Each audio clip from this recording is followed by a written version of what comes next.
Soumitra Sanyal here with solid states. और हमारा आज का टॉपिक है defects in solid crystals. What is a defect?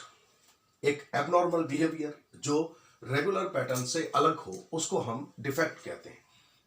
एक फिक्स पैटर्न होता है किसी भी सॉलिड क्रिस्टल में जिसको कोई सॉलिड फॉलो करता है।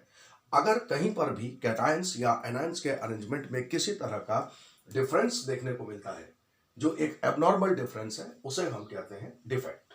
Now what type of defects are found in solid crystals? इसको हम ब्रॉडली दो कैटेगरीज में बांट सकते हैं, stoichiometric and non stoichiometric. Stoichiometric defects वो हैं जिनसे स्टोइकियोमेट्री पर कोई फर्क नहीं पड़ता।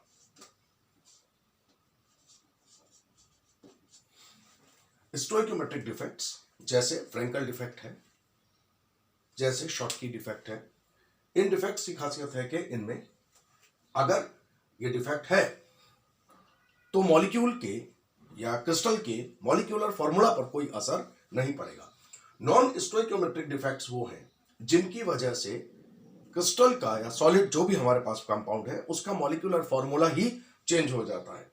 मॉलिक्यूलर फॉर्मूले में बहुत बड़ा चेंज नहीं होता मगर चेंज हो जाता है और उनको हम कहते हैं नॉन स्टोइकियोमेट्रिक डिफेक्ट्स। तो आज हम बात करेंगे इस वीडियो में नॉन स्टोइकियोमेट्रिक डिफेक्ट्स की। Then in next video we will discuss Frenkel defect and Schottky defect.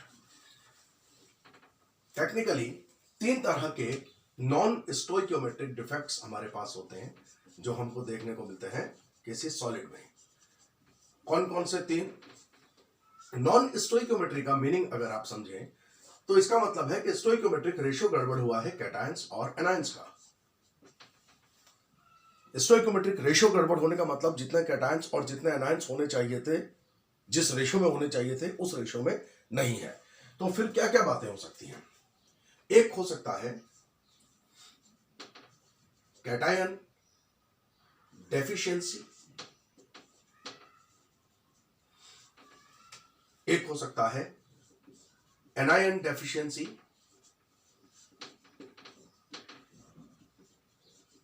जब कैटायन कुछ कम हो, जितना होने चाहिए उससे कम है, जब एनायन कुछ कम हो, जितना एनायंस होने चाहिए उससे कम है, और या फिर कैटायन एक्सेस। हमने यहां पर एनायन एक्सेस की बात नहीं की क्योंकि जनरली एनायंस के साइज कैटायन से बड़े होते हैं और इसलिए एनायन एक्सेस हो पाना प्रैक्टिकली पॉसिबल नहीं हो पाता है। जो स्पेस है कैटायंस के बीच में उसमें जरूरत से ज्यादा एनायंस नहीं हो सकते, मगर एनायंस के बीच में, बड़े बड़े एनायंस के बीच में छोटे छोटे कैटायंस का नंबर एक्सेस में हो सकता है, लेकिन छोटे कैटायंस के बीच के इंटर आयनिक स्पेस में बड़े साइज के एनायंस एक्सेस में हो जाएं, ये प्रैक्टिकली पॉसिबल नहीं है। So these three types of non stoichiometric defects are found in solid crystals. अब हम एक एक कर तीनों को लेते हैं। हम सबसे पहले लेते हैं कैटायन डेफिशिएंसी, यानी कुछ कैटायंस कम हो गए हैं। कैटायन डेफिशिएंसी का मतलब हुआ अगर हम ये एक पार्ट लेते हैं क्रिस्टल का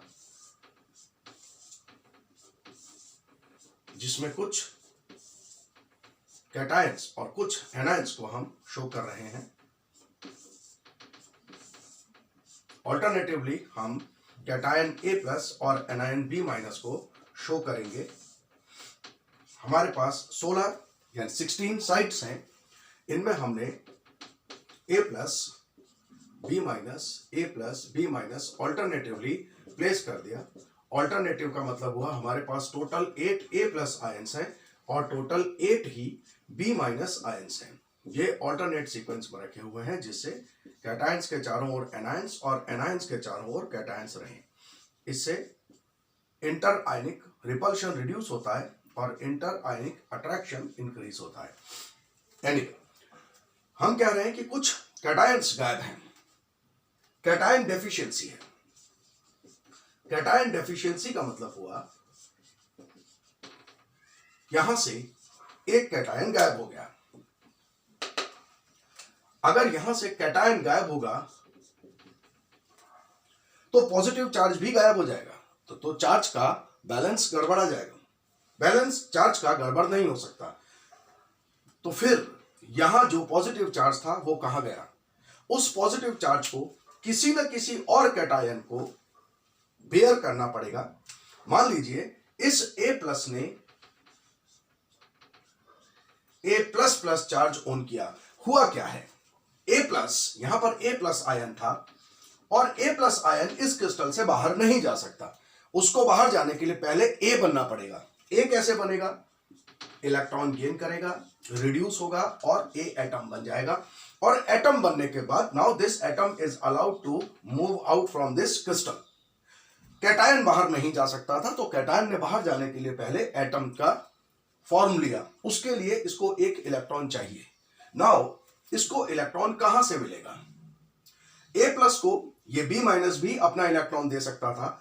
इन दैट केस ये B भी एटम बन जाता। अगर ये अपना नेगेटिव चार्ज लूज कर दे तो ये भी एटम बन जाएगा, फिर ये भी बाहर चला जाएगा। Then that will be stoichiometric defect. वो फ्रेंकल डिफेक्ट है, हम उसके बारे में बाद में बात करेंगे। मान लीजिए इस A प्लस आयन को, कैटायन को इलेक्ट्रॉन देने वाला इसका पड़ोसी A प्लस आयन होता तो क्या होता? इस A प्लस ने इलेक्ट्रॉन गेन किया और इस A प्लस ने इलेक्ट्रॉन लूज किया, तो ये A प्लस अब A प्लस की जगह A2 प्लस हो जाएगा।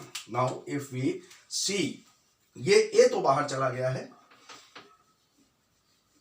ये जो A प्लस इलेक्ट्रॉन गेन करके A बना ये क्रिस्टल से बाहर चला गया, लेकिन ये A प्लस एक इलेक्ट्रॉन लूज करने के बाद अब A2 प्लस बनकर इसी जगह पर बैठा है। Okay, now what is ratio of number of cations and anions? कितने कैटायंस अब हमारे पास हैं? एनायंस अभी हमारे पास में 8 है। 1 2 3 4 5 6 7 8।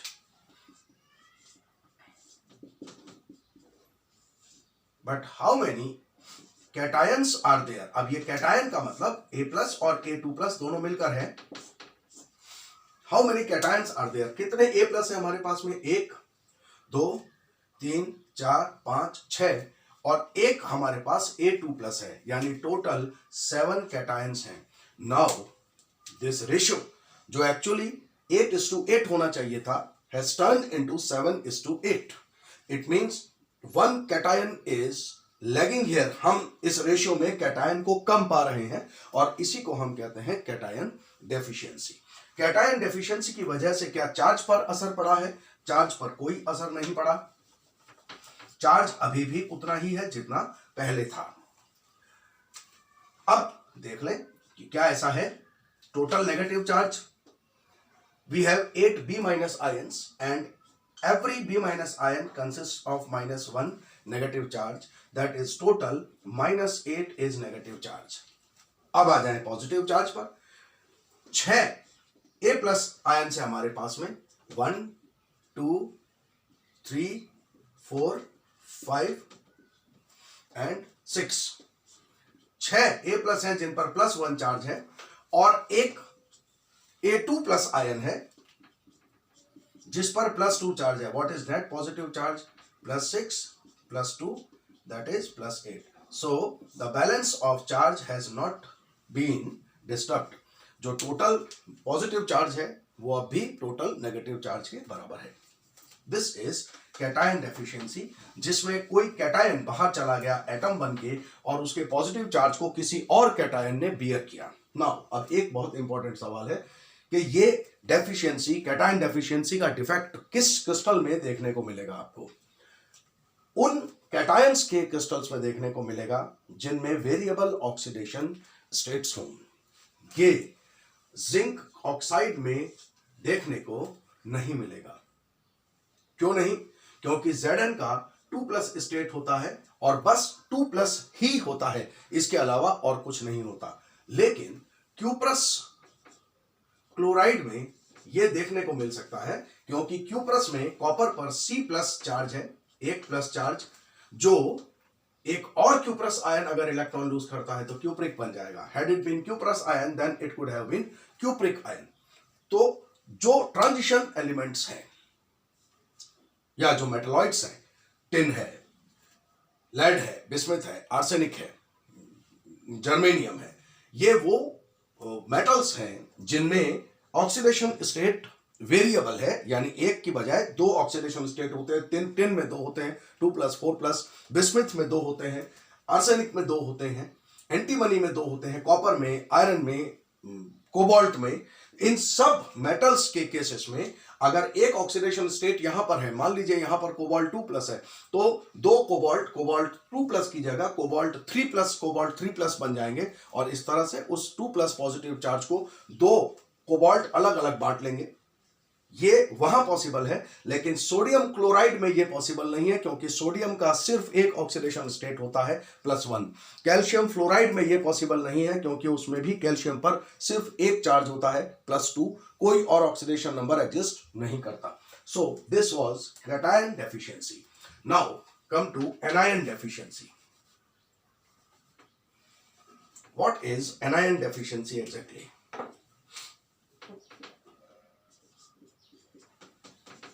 जब किसी क्रिस्टल में, जैसे अभी हमने देखा था कैटायन कम हो गया, अब अगर हम देखें कि कहीं पर एनायन कम हो गया, एनायन डेफिशिएंसी हो गई, देन व्हाट? और एक सवाल कि एनायन अगर हटेगा तो नेगेटिव चार्ज कम हो जाएगा? जी नहीं, ऐसा नहीं होता। मान लीजिए इस जगह पर जो B- आयन है, ये फिलहाल अगर कोई कहे कि क्या यहां से B- आयन बाहर जा सकता है क्रिस्टल से, नहीं जा सकता, because it has been surrounded by A+ ions. इसके ऊपर, नीचे, दाएं बाएं, आगे पीछे सब तरफ कैटायंस है, और ये इसको बाहर नहीं जाने देंगे। But what if it loses 1 electron? अगर ये B- एक इलेक्ट्रॉन लूज कर दे, इट इज गेटिंग ऑक्सीडाइज्ड, तो ये बन जाएगा B atom. Now B atom को कैटायंस अट्रैक्ट नहीं करेंगे, और ना ये कैटायंस को अट्रैक्ट करेगा, तो ये अब क्रिस्टल से बाहर जा सकता है, और अब ये मूव करता भी है। ये एटम है, बाहर चला गया, लेकिन B- बाहर जाने से पहले यहां पर अपना इलेक्ट्रॉन लूज करके गया। आप देखिए ध्यान से, B- यहां से बाहर निकलने से पहले अपना इलेक्ट्रॉन लूज कर चुका था, और वो इलेक्ट्रॉन अभी भी इस जगह पर मौजूद है। अगर यहां से भी B- हटता हो तो यहां भी इलेक्ट्रॉन पीछे छूटेगा। अब अगर हम चार्ज की बात करें, सबसे पहली बात, ये एनायन डेफिशिएंसी है, आप समझ गए होंगे एनायन डेफिशिएंसी क्यों है। How many A+ and B- were there? इनका रेशियो क्या होना चाहिए था? 8:8, but now it is A+ कितने हैं? 1 2 3 4 5 6 7 8। How many B- ions are there? 1 2 3 4 5 and 6। तो ये रेशियो जो A+ और B- का रेशियो होना चाहिए था, उससे कम है। B- थोड़ा सा, जितना हम एक्सपेक्ट कर रहे थे उसके कंपैरिजन में कम हुआ है। So this is called anion deficiency. ठीक है, एनायन डेफिशिएंसी कैसे होता है ये भी आप समझ गए, एनायन डेफिशिएंसी क्या होता है वो भी आप समझ गए। अब एक सवाल है जो बहुत इंपॉर्टेंट है कि क्या इस डेफिशिएंसी से आयनिक मूवमेंट पर, या ये कहें कि क्या करंट का फ्लो होना इस क्रिस्टल में से पहले के मुकाबले में आसान हुआ है? बिल्कुल हुआ है। इसकी इलेक्ट्रिकल कंडक्टिविटी बढ़ जाएगी। क्रिस्टल में जब भी एनायन डेफिशिएंसी होगी उसकी इलेक्ट्रिकल कंडक्टिविटी बढ़ जाएगी। आप देखें ध्यान से, अब इस क्रिस्टल के अंदर इस छोटे से पीस में मुझे दो इलेक्ट्रॉन्स दिखाई दे रहे हैं जो करंट को कैरी करने के लिए, उसको वेलकम करने के लिए अवेलेबल है। ऑब्वियस बात है, इलेक्ट्रॉन्स का मूवमेंट, इलेक्ट्रॉन्स का फ्लो एक पर्टिकुलर डायरेक्शन में, वही इलेक्ट्रॉनिक करंट है, और उसके ऑपोजिट डायरेक्शन में हम फिजिक्स के हिसाब से कन्वेंशनल करंट कंसीडर करते हैं। तो इलेक्ट्रॉन्स अगर, फ्रीली मूविंग इलेक्ट्रॉन्स अगर मौजूद हैं तो इससे इलेक्ट्रिकल कंडक्टिविटी इंक्रीज हो जाती है। दूसरी बात, जब लाइट पास होती है इस क्रिस्टल में से, even if this crystal is colourless, हो सकता है कि यह क्रिस्टल कलरलेस हो, लेकिन तब भी जब लाइट इसमें से पास होगी तो ये इलेक्ट्रॉन्स उस लाइट का, उस एनर्जी का कुछ हिस्सा एब्जॉर्ब करेंगे, और एक्साइटेड, अगर ये एक्साइटेशन होता है यहां से इलेक्ट्रॉन्स का, तो जाहिर सी बात है कि कलर शूट होने लगेगा, और इसलिए हम इन इलेक्ट्रॉन्स को F सेंटर्स कहते हैं, यानी कलर सेंटर। F सेंटर और कलर सेंटर, इन इलेक्ट्रॉन्स की वजह से इन इलेक्ट्रॉन्स की वजह से इस क्रिस्टल में कलर इंपार्ट होता है। ये इलेक्ट्रॉन्स जब एक्साइटेड होते हैं, लाइट एनर्जी का एक हिस्सा एब्जॉर्ब करते हैं, तो एक रोशनी जो दिखाई देगी आपको वो कलर्ड दिखाई देगी, वो व्हाइट कलर बीम नहीं आएगा। इसलिए इनको एफ सेंटर या कलर सेंटर कहा जाता है। एफ सेंटर इसको क्यों कहते हैं? ये कलर सेंटर हम इंग्लिश में लिख रहे हैं, जर्मन लैंग्वेज में इसको फार्बी सेंटर कहा जाता है। फार्बी सेंटर का मतलब कलर सेंटर ही होता है। सो इसको हम शॉर्ट में एफ सेंटर कहते हैं। So this is A9 deficiency. A9 deficiency से एनाइन कम हो जाते हैं, स्टोइकियोमेट्री गड़बड़ हो जाती है। जो स्टोइकियोमेट्री होनी चाहिए थी, अगर मैं कहूं कि इस क्रिस्टल का एक्चुअल स्टोइकियोमेट्रिक रेशियो 1:1 है, लेकिन क्योंकि अब इस क्रिस्टल में ये रेशियो 8:6 है, 8:6 मतलब हुआ 4:3, तो जब आप लिखेंगे तो अब आप लिखेंगे A4B3, यानी B जितना होना चाहिए उसके मुकाबले में कम है। This is A9 deficiency. Electrical conductivity बढ़ जाती है फ्री इलेक्ट्रॉन्स की वजह से, और फ्री इलेक्ट्रॉन की ही वजह से इसको हम कलर सेंटर कहते हैं। इसमें कलर इंपार्ट होता है। So far as density is concern, density cation deficiency हो या एनायन डेफिशिएंसी हो, दोनों में डेंसिटी रिड्यूस होती है। डेंसिटी रिड्यूस क्यों होती है? यहां से अगर कैटायन हटे या जैसे यहां से एनायंस हटे, चाहे कैटायन हटे या एनायन हटे, मास तो कम होगा। जो मास होना चाहिए, वॉल्यूम में कोई चेंज नहीं हुआ है, आप ध्यान से देखिए, वॉल्यूम वही है क्रिस्टल का, मगर उसका मास कुछ कम हो गया है, और इसलिए कम हुआ है कि या तो कुछ कैटायंस या कुछ एनायंस बाहर चले गए हैं। Therefore it is causing, both type of deficiencies are causing decrease in density of the crystal. So final is third one,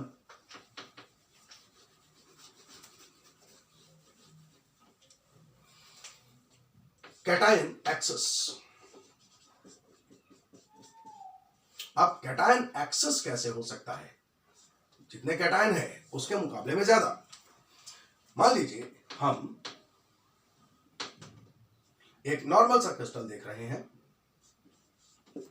जो जैसा बनना चाहिए बिल्कुल वैसा ही बना है, लेकिन एक्चुअली जब कैटायन और एनायंस एक दूसरे को सराउंड करना शुरू करते हैं, जैसे मैं अगर आपको याद दिलाऊं, लास्ट वीडियोस में मैंने बात की थी कि पैकिंग किस तरह से होती है। जैसे NaCl का पैकिंग होता है, NaCl पैकिंग में क्लोराइड आयन पूरा क्रिस्टल फॉर्म करते हैं, उनका क्लोज्ड पैकिंग होता है, सारे कॉर्नर्स पर और सारे फेसेस पर क्लोराइड आयंस है।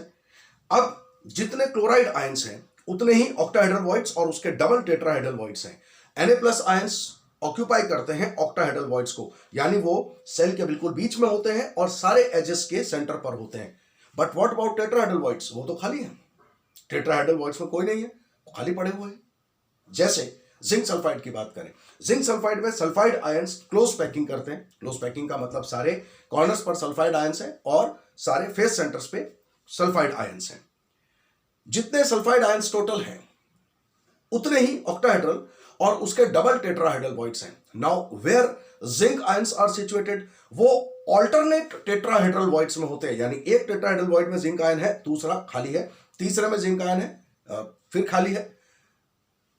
अब अगर मैं ये कहूं कि सारे ऑक्टाहेड्रल वॉइड्स खाली हैं और आधे टेट्राहेड्रल वॉइड्स भी खाली हैं, जैसे NaCl के बारे में हम कह रहे हैं कि ऑक्टाहेड्रल वॉइड्स सारे भरे हुए हैं लेकिन सारे टेट्राहेड्रल वॉइड्स खाली हैं, तो क्या इस बात की पॉसिबिलिटी नहीं बनती कि कुछ और कैटायंस, कुछ सरप्लस कैटायंस वहां पर एंटर हो जाएं? हाँ, एटम्स एंटर नहीं हो सकते। मान लीजिए जब ये क्रिस्टल फॉर्म हो रहा था तब A का एक्सेस था, जहां भी जिस भी एनवायरनमेंट में ये क्रिस्टल फॉर्म हो रहा था वहां पर एटम A ज्यादा थे, एटम B कम थे। तो जब ये क्रिस्टल बना तो कायदे से 1000 A एटम्स के साथ 1000 B एटम्स को आना चाहिए था। बट मान लीजिए कि 3, 4, 5, 10 A एटम्स एक्स्ट्रा एंटर हो गए कि जहां खाली जगह है हम वहां बैठ जाएंगे। तो अगर यहां पर A एटम एंटर हुआ तो ये क्रिस्टल उसे एक्सेप्ट नहीं करेगा। ये कहता है कि आप यहां एंटर नहीं हो सकते क्योंकि आप A एटम है, this crystal is not meant for atoms. So A is ready to turn into A+। इसने एक इलेक्ट्रॉन लूज किया और इसने जिस इलेक्ट्रॉन को लूज किया वो भी इसी क्रिस्टल में कहीं पर घूम रहा है। इस इलेक्ट्रॉन को इसने अनाथ छोड़ दिया, बोले जाओ बेटा जहां पर जगह मिले घुस पड़ो, और ये खुद यहां पर मौजूद है। अब ये कहां पर, ये इंटरस्टिशियल स्पेस है, वो जगह है जहां पर किसी कैटायन के होने की हम उम्मीद नहीं करते, होना भी नहीं चाहिए यूजुअली, और इसीलिए ये डिफेक्ट है। तो इस जगह पर A+ मौजूद है। ऑल्टरनेट टेट्राहेड्रल वॉइड्स में होने चाहिए था जिंक आयन। हमने देखा कि कुछ जिंक आयन्स उन टेट्राहेड्रल वॉइड्स में भी मौजूद हैं जिनको कायदे से खाली होना चाहिए था, या कुछ जिंक आयन्स को हम देख रहे हैं कि वो ऑक्टाहेड्रल वॉइड्स में घुस गए हैं और निकल नहीं रहे। So this is a defect, और इस डिफेक्ट की वजह से क्या हो रहा है इस क्रिस्टल में, यहां पर भी एक A एटम एंटर हुआ, इसको भी इस क्रिस्टल ने यहां से दौड़ाना चाहा कि आप यहां एंटर नहीं हो सकते क्योंकि आप एटम हैं, तो ये A+ में कन्वर्ट हुआ, और इसने जिस इलेक्ट्रॉन को लूज किया वो इलेक्ट्रॉन यहां कहीं घूम रहा है। नाउ अगर आप ध्यान से देखें तो A+ और B- आयंस का रेशियो क्या होना चाहिए। कायदे से जो क्रिस्टल है उसमें रेशियो होना चाहिए 8:8, यानी 1:1, मगर है क्या, B- कितने हैं, B- 1, 2, 3, 4, 5, 6, 7 और 8, 8 B- ions are present here. How many A+ ions are present? 1, 2, 3, 4, 5, 6, 7, 8, 9, 10. That is 5:4 ratio. Isn't it greater than expected value? अब हम इसको एनायन डेफिशिएंसी, क्योंकि एनायन तो जहां पर होने चाहिए थे वहां पर है, यह कहलाता है कैटायन एक्सेस, जहां पर कुछ कैटायन एक्स्ट्रा आ गया है। तो ये अब तक आपको समझ में आ गया होगा। अब सवाल, क्या इससे चार्ज बैलेंस पर कोई असर पड़ा? जी नहीं, चार्ज बैलेंस पर कोई असर नहीं पड़ेगा। स्टोइकियोमेट्री भले ही बदल गई हो, भले ही स्टोइकियोमेट्रिक रेशियो बदल गया, लेकिन चार्ज पर कोई असर नहीं पड़ा। What is net positive charge? 1, 2, 3, 4, 5, 6, 7, 8, 9, 10। हमारे पास 10 A+ आयंस हैं, इसका मतलब 10 into +1 total +10 positive charge. Okay, now come to negative charge. B- कितने हैं? 1, 2, 3, 4, 5, 6, 7, 8। So what should be net negative charge? 8 into -1, that is -8. Wait, negative charge bearer सिर्फ anion नहीं है, ये इलेक्ट्रॉन्स, जो 2 इलेक्ट्रॉन्स इस क्रिस्टल में घूम रहे हैं, ये भी नेगेटिव चार्ज बेयरर्स हैं। सो 2 इलेक्ट्रॉन्स पर नेट कितना चार्ज होगा? -1 into 2, that is -2. Now net negative charge is -10. So positive charge जितना है उतना ही नेगेटिव चार्ज है, और इसलिए चार्ज बैलेंस्ड है। Okay, now what about density? दोनों डेफिशिएंसीज में हमने कहा कि डेंसिटी कम होती है। अब हम कह रहे हैं कि डेफिशिएंसी जितना होना चाहिए, डेफिशिएंसी नहीं सॉरी, एक्सेस है, तो अब आप डेंसिटी जितना सोच रहे हैं उससे ज्यादा मिलेगा। क्यों? क्योंकि कोई भी कैटायन या कोई भी एनायन मिसिंग नहीं है, सब अपनी अपनी जगहों पर है। वॉल्यूम वही रहा मगर मास वही नहीं रहा, कुछ एक्स्ट्रा मास इस क्रिस्टल में ऐड हो गया है। एक्स्ट्रा मास अगर सेम वॉल्यूम में ऐड हो जाएगा तो डेंसिटी बढ़ेगी। तो cation excess, unlike cation and anion deficiencies, always increase the density. जबकि डेफिशिएंसीज में डेंसिटी कम हो रही थी, यहां पे डेंसिटी कम हो रही थी, यहां पे डेंसिटी इंक्रीज हो रही है। नाउ कम, अगर मैं आपसे पूछूं कि क्या इलेक्ट्रिकल कंडक्टिविटी पर कोई असर पड़ा है? बिल्कुल पड़ेगा। इसलिए पड़ेगा क्योंकि फ्रीली मूविंग इलेक्ट्रॉन्स यहां मौजूद हैं, और ये इलेक्ट्रॉन्स इस पूरे क्रिस्टल में फ्रीली मूव कर सकते हैं कहीं भी। देयरफॉर इलेक्ट्रिकल कंडक्टिविटी इस एक्सेस की वजह से बढ़ेगी। यह बिल्कुल वैसा ही है जैसे आपने पीछे देखा था, एनायन डेफिशिएंसी में भी ऐसा ही हुआ था। दूसरी बात, इन इलेक्ट्रॉन्स को क्या हम F सेंटर या फारबी सेंटर कह सकते हैं? बिल्कुल कह सकते हैं। फारबी सेंटर का मतलब होता है कलर सेंटर, फारबीज का मतलब कलर, फारबी सेंटर मतलब कलर सेंटर। ये कलर सेंटर्स हैं, बिल्कुल उसी तरह जैसे ये एनायन डेफिशिएंसी में कलर सेंटर्स थे। जब लाइट पास होगी, लाइट का एक सेक्शन, उस एनर्जी का एक हिस्सा ये एब्जॉर्ब करेंगे, एक्साइटेड स्टेट में आएंगे, और क्योंकि एनर्जी का एक हिस्सा लाइट में, एग्जिटिंग लाइट में मिसिंग है, इसलिए वो व्हाइट बीम की जगह एक कलर दिखाई देगा। तो अगर ये पूरी तरह से कलरलेस भी है, even if this crystal is colorless, completely colorless, then also a particular color will be imparted in this crystal. कुछ कलर आपको दिखाई देगा और वो कलर इन इलेक्ट्रॉन्स की वजह से है. These are called absental. तो ये 3 तरह के डिफेक्ट्स हमारे सामने. आई होप आप ये समझ गए होंगे. अगर किसी भी तरह की कोई भी दिक्कत हो, इनको लेकर के हम कुछ न्यूमेरिकल्स भी करेंगे. अभी नेक्स्ट वीडियो में पहले हम स्टोइकोमेट्रिक डिफेक्ट्स की बात करेंगे, देन जो उसका अगला वीडियो हम डालेंगे तब हम इन पर कुछ न्यूमेरिकल्स देखेंगे कि स्टोइकोमेट्री पर कैसा असर पड़ता है, कितने कैटायंस बाहर गए, कैसे मालूम किया जाए. अगर कोई डाउट आपको इस सेक्शन में अभी तक है तो आप कमेंट में लिखिए. Thank you for joining.